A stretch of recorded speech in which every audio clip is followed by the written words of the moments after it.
Good afternoon. This is my textiles STEM project. So for fiber characteristics, I went with this long split front silk dress, referring back to swatch 84. This dress has a thick fiber diameter. It's more wrinkle resistant, more drapable, hydrophobic, round spun fiber. If you're really looking for a high quality dress, silk is the best material I can think of. It's aesthetically pleasing and it's gorgeous to the eye. For fiber characteristics 2, I went with this outdoor set. It's made from hemp, referring back to swatch 112. It's 3 times stronger than cotton. It has great abrasion resistance, very durable, naturally resistant to mold and mildew. This product would withstand weather for years. It is great for outdoor furniture. For natural fibers, I went with these 100% cotton panties from Fruit of the Loom, referring back to swatch 16. Has good abrasion resistance, it's hydrophilic, fair drape, no pilling, soft, flexible, breathable, comforting, washable, which is great. For natural fibers too, we went with this 100% wool sweater, referring back to swatch 3. When it's dry, it has great resiliency, it's a little static, has wrinkle resistant. So why wool sweaters are so popular in the wintertime is because the crimp fibers trap body heat within the sweater. For man-made, we went with this acetate pleated square neck tank dress, referring back to swatch 15. It has a luxurious hand, it's excellent draping, fair absorbency, it's not very heavy. It has that high-end aesthetic with that man-made fibers. Another man-made fiber is this mix of acrylic and nylon from this sweater from Altered State, referring back to swatch 27. It has good elasticity, it's resistant to the sun, it can be dry cleaned, which is amazing. It's anti-static finish, aesthetically pleasing, when everyday washing convenience is really popular in clothing today.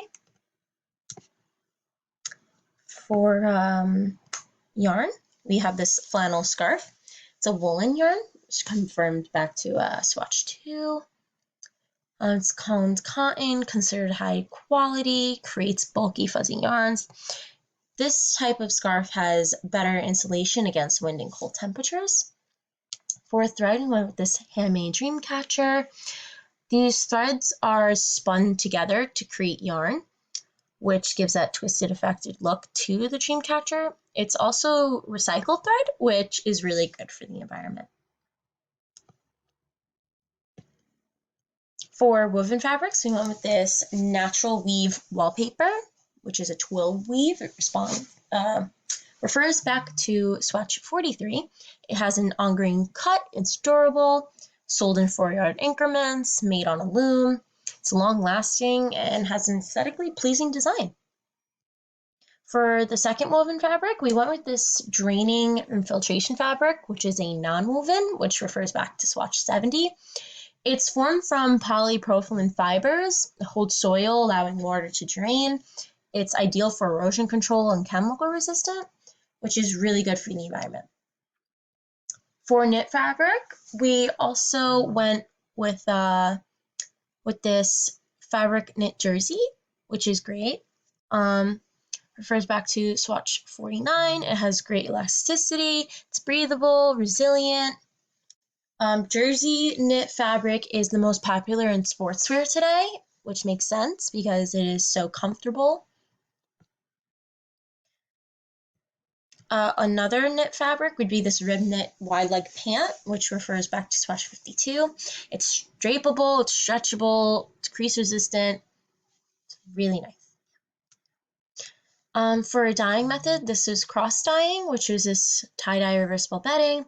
Both dyes that are used for cross dyeing are 2 different fibers made up of the comforter, even though it may appear to be different. This refers back to swatch 13.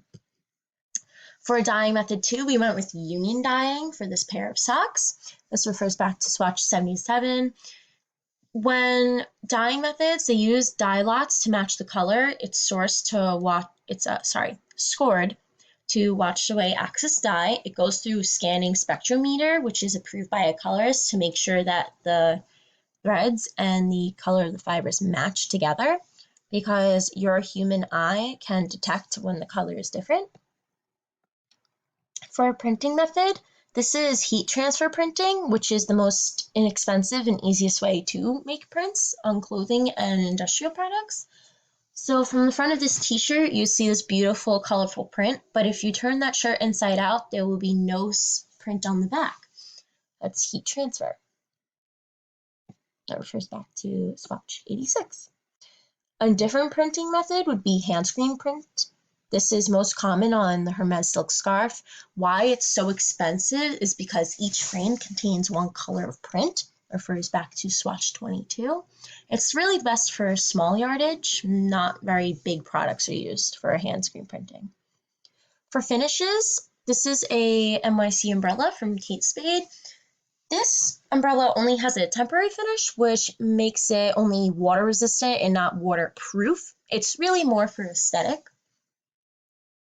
where the difference from like from a permanent finish is that it would be waterproof and stain proof, and it may not be more for aesthetic, but just for durability.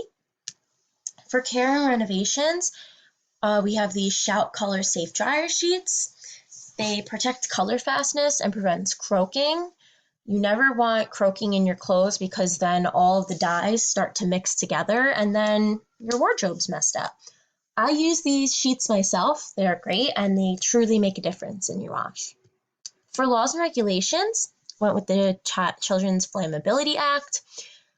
Why so many children's clothes are made tight is because it blocks oxygen from in between the clothing and the skin of the child, because if you leave oxygen in between, the fire continuously burns because fire needs oxygen to ignite.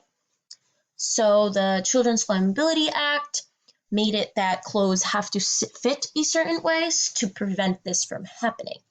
Certain chemicals are made within the not exactly chemicals, but like finishes basically to prevent fires are made within these clothes. And yeah, that's my presentation. Thank you.